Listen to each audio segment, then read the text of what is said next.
Olá, 17 de janeiro de 2019 está no ar o informativo Diário Zap.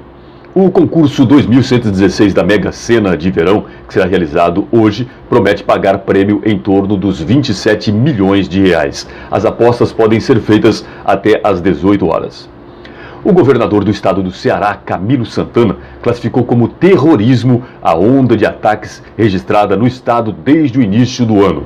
Em entrevista ao canal de TV Globo News, ele defendeu mudanças na legislação brasileira sobre o assunto.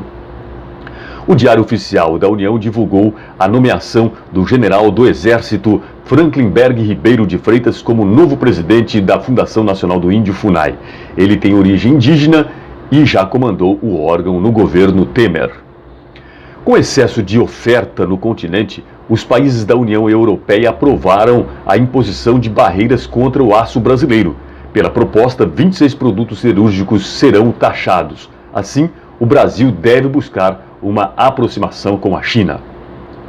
A Justiça de Abadiânia, Goiás, aceitou ontem nova denúncia apresentada pelo Ministério Público contra João Teixeira de Faria, o João de Deus, pelos crimes de estupro de vulnerável e violação sexual. Com a decisão, João de Deus passa a réu em 2 processos criminais. Ele está preso desde 16 de dezembro no Núcleo de Custódia de Aparecida de Goiânia, também no estado de Goiás.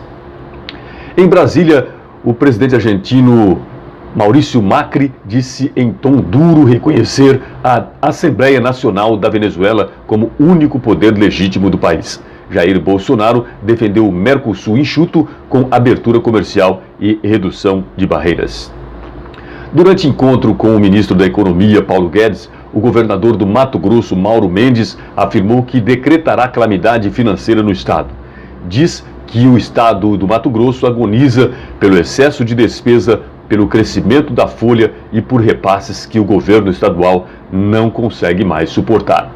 E com problemas para fechar as contas, estados além do Mato Grosso, como Rio Grande do Sul, Minas Gerais, Goiás, Rio Grande do Norte e Roraima, mantêm conversas com o governo federal para diminuir exigências para que possam aderir ao regime de recuperação fiscal.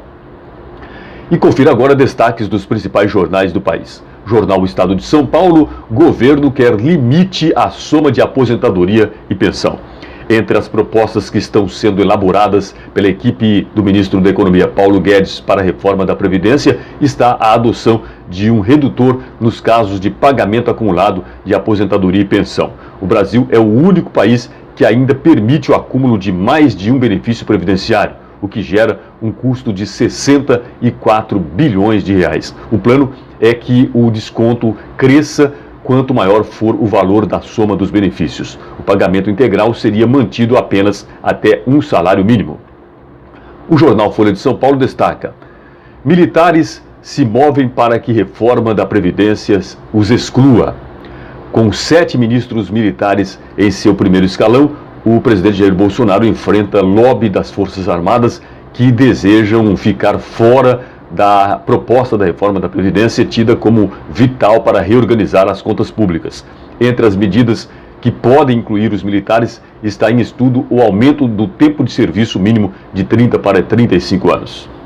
O jornal Globo está destacando: em Brasília, oposição venezuelana articula alternativa a Maduro. Líderes da oposição venezuelana chegaram a Brasília e hoje reúnem-se com o chanceler Ernesto Araújo, o ex-prefeito de Caracas, Antônio Ledesma, o ex-presidente da Assembleia Nacional, Júlio Borges, e Carlos Vecchio, do Partido Vontade Popular, vão articular com o governo brasileiro uma alternativa ao presidente Nicolás Maduro.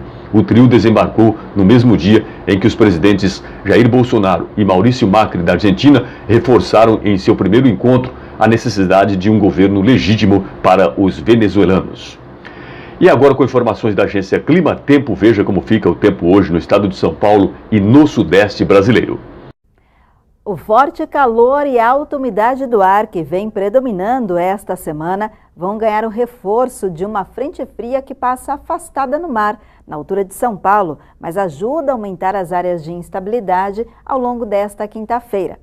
Enquanto isso, o ar continua muito seco em outras áreas do sudeste, entre o norte de Minas Gerais, o Vale do Rio Doce e o Espírito Santo. Vai Vai ser mais um dia de muito sol, calor e pouca ou nenhuma chuva por essas áreas. Em Minas Gerais, a maior possibilidade de pancadas de chuva é para o centro-sul do estado, entre o Triângulo Mineiro, Belo Horizonte, Zona da Mata Mineira e o sul do estado. No Rio de Janeiro, os temporais de verão retornam a partir da tarde e antes faz muito sol e calor. No leste de São Paulo pode ter um pouco de chuva na madrugada, mas depois o sol aparece, as nuvens crescem ao longo do dia e mais temporais são esperados para o estado a partir da tarde desta quinta. A mínima prevista é de 23 graus em Vitória e 22 em São Paulo. Em Belo Horizonte, a temperatura chega aos 33 graus, máxima de 39 graus no Rio de Janeiro.